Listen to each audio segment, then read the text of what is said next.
Hi, this is Khushbu with a new question of triangles. This is question number 8, exercise 6.3, NCERT page number 140. This says E is a point on the side AD produced of a parallelogram ABCD. तो सबसे पहले हम इसका figure draw करते हैं. Parallelogram दिया है हमें.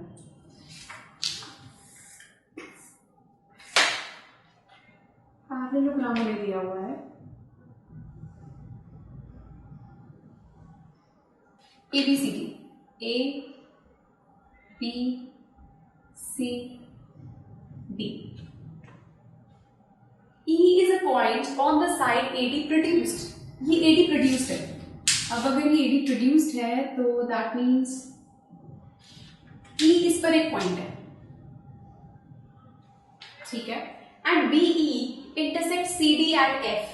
BE CD को, ये CD लाइन है, इसको F पे इंटरसेक्ट करती है. मैं मान लेती हूँ F मेरा यहां पर है. BE मतलब ये BE ज्वाइन हुई भी है. F को थोड़ा यहां ले लेते हैं.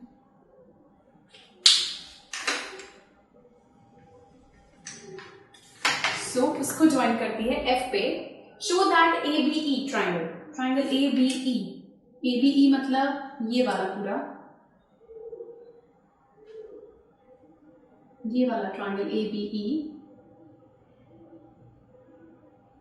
Is similar to triangle CFB. उसको इस CFB के सिमिलर प्रूव करना है.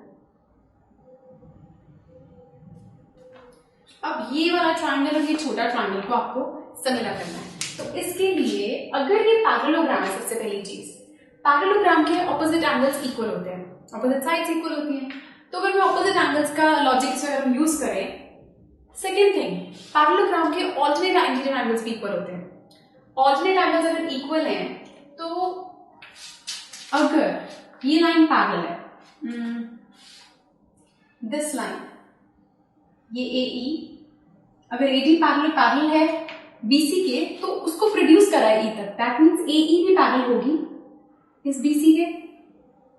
और अगर हम माने कि ये ट्रांसवर्सल है, मैं इसको एक्सटेंड कर रही हूँ, आपको ये नहीं करना, सिर्फ समझाने के लिए बता रही हूँ. अगर मैं इसको ट्रांसवर्सल मान लूं और ये लाइंस पैरेलल हैं तो ये Z बना रहा है यहाँ पर.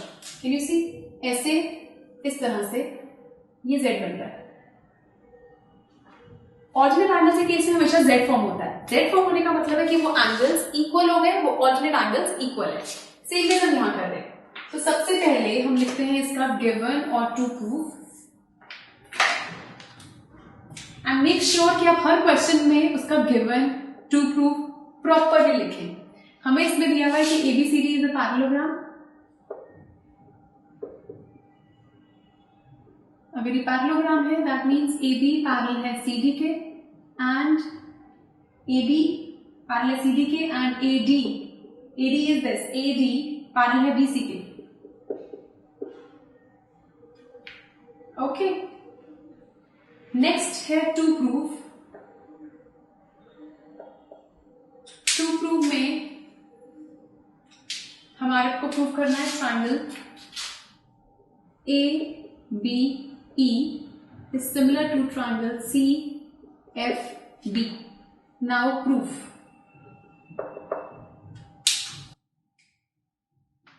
प्रूफ में हमारे पास कौन सा ट्राइंगल लेना है, हमें ये दो. तो हम लिखेंगे in triangle ABE and triangle CFB. अब सबसे पहली चीज, दो ट्राइंगल्स में जैसे मैंने आपको बताया, अगर आप ध्यान से देखो फिगर को, तो ये चीज, ये जो लाइन जा रही है यहां से और ऐसे आ रही है, ऐसे जा रही है. अगर ये दोनों लाइंस, ये AD और ये BC पैरेलल होती है और ये ट्रांसवर्सल है, दैट मीन्स ये एंगल जो बन रही है Z फॉर्म कर रहा है. आप इसको ध्यान से देखो तो ये Z फॉर्म कर रहा है, ऐसे ऐसे ऐसे. तो ये वाला एंगल और ये वाला एंगल हो गए alternate interior angles.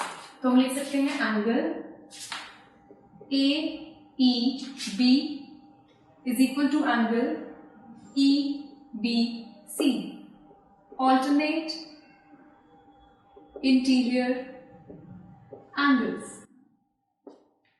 Right. Second thing, इन दोनों ट्राइंगल में अगर आप देखो, ये वाला एंगल आ रहा है इस ABE के अंदर और इस BCF के अंदर ये वाला ट्राइंगल एंगल आ रहा है.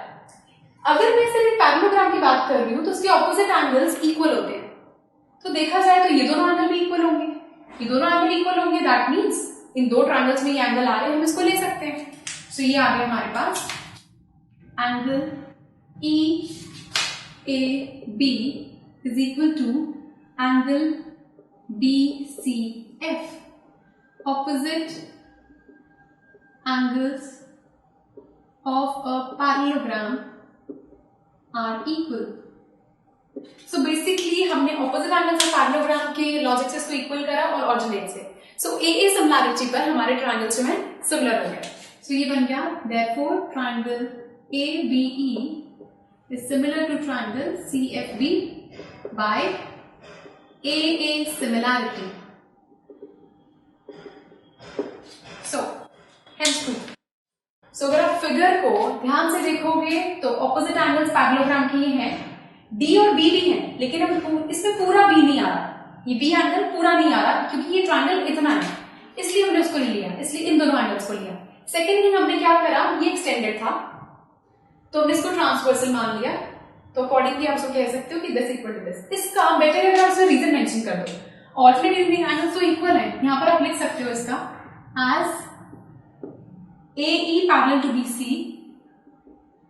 एंड EB या BE is a transversal. Though it would not make any difference, but still अगर आप हर एक चीज का रीजन मेंशन करो तो वो ज्यादा बेटर है। So this was question number 8, exercise 6.3 of NCERT. अगर आपको कोई भी डाउट है तो प्लीज नीचे स्पेस के बने उसमें लिखिए और हमें बताइए, and do watch the next video for some more questions on triangles. Goodbye.